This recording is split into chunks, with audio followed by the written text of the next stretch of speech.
Discussão do projeto de lei de conversão da medida provisória e das emendas em turno único. Eu concedo a palavra ao senador Randolfo Rodrigues. Com a palavra, Vossa Excelência, para discutir a matéria. Pega para mim, por favor. Obrigado, senhor presidente. Senhor presidente e senhoras senadoras, senhores senadores, a minha disposição era a aprovação, o voto favorável ao texto original dessa medida provisória. Veja, senhor presidente, nós estamos em um momento crucial para a história daquele que eu considero que não é somente um esporte para os brasileiros. O futebol, senhor presidente, faz parte do patrimônio cultural do povo brasileiro. E este patrimônio cultural nunca esteve em uma situação tão crítica como agora. O 7-1 que a nossa seleção brasileira sofreu na última Copa do Mundo é só a expressão de um conjunto de erros na condução do futebol brasileiro. O 7-1 é só a máxima expressão. Se hoje nós já não desfrutamos, nosso selecionado, nosso scratch nacional não é mais a principal seleção de futebol do mundo, não é somente neste critério que nós estamos perdendo. Veja, em público, nos estádios brasileiros, o Campeonato Brasileiro de Futebol, este que teve uma rodada agora nesse final de semana, está em 31º lugar. Em público, o Campeonato Brasileiro de Futebol encontra-se, senhor presidente, atrás da Austrália e das todas poderosas seleções de futebol, Austrália e Ucrânia. Se bem, com o nível que está o nosso selecionado, não é de se surpreender que até para a Austrália e Ucrânia nós possamos padecer das maiores dificuldades na disputa direta. Por que, senhor presidente? Nós chegamos, se existia algum fundo do poço, é onde está o futebol brasileiro. E isso é devido à estrutura que o futebol brasileiro está organizado nos últimos anos. Uma estrutura patrimonialista, hierarquizada, em que aqueles que são de fato donos do futebol, que é em primeiro lugar o torcedor brasileiro, depois os atletas e depois o conjunto de clubes do país, não participam.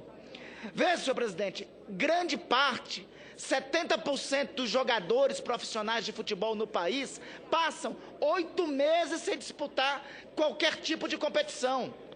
Atualmente, na estrutura do futebol brasileiro, é uma casta que escolhe o comando da nossa Confederação Brasileira de Futebol, um colégio eleitoral restritíssimo.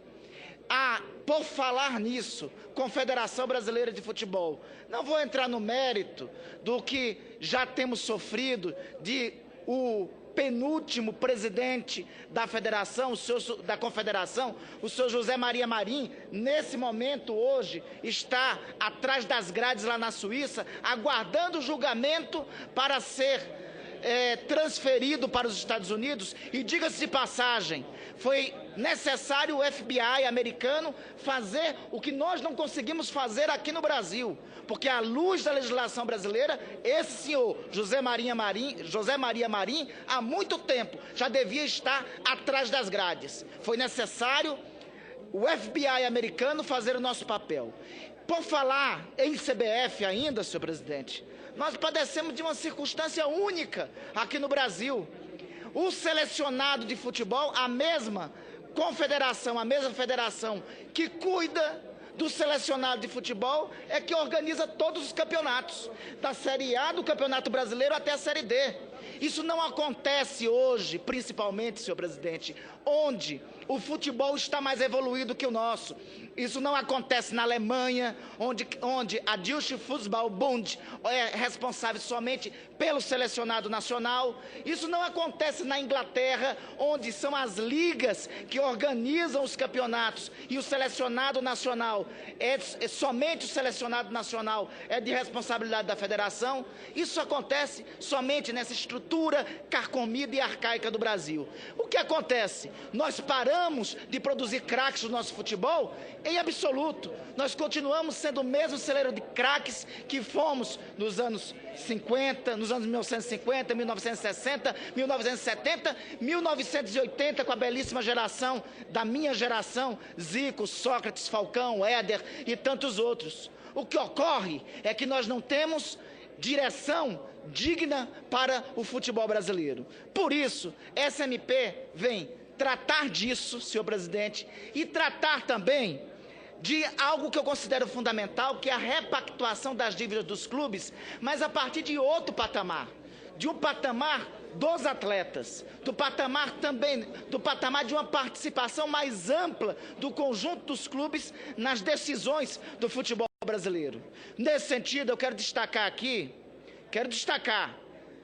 esta MP teve profundas alterações no seu texto na Câmara por parte da chamada bancada da bola. Por exemplo, eu comecei esse discurso dizendo, não há dúvida nisso, de que o selecionado de futebol, a nossa chamada seleção canarinho, é patrimônio cultural de nosso país. Pois bem, isto foi retirado do relatório original da MP.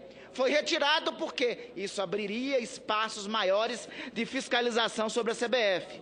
Assim como foram flexibilizados os critérios para adesão dos clubes ao Profut. De qualquer forma, a MP como está, e apesar das mudanças, das mutilações que ocorreu no texto da MP, vindas da Câmara dos Deputados, a MP como está é um avanço.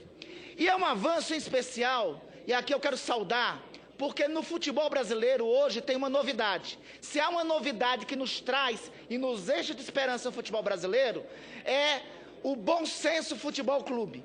Essa articulação de atletas que compreenderam que somente eles organizados podem melhorar e modernizar o futebol brasileiro.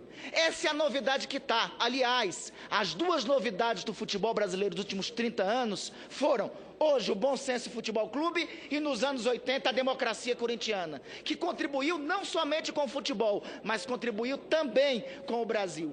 Essas são as novidades.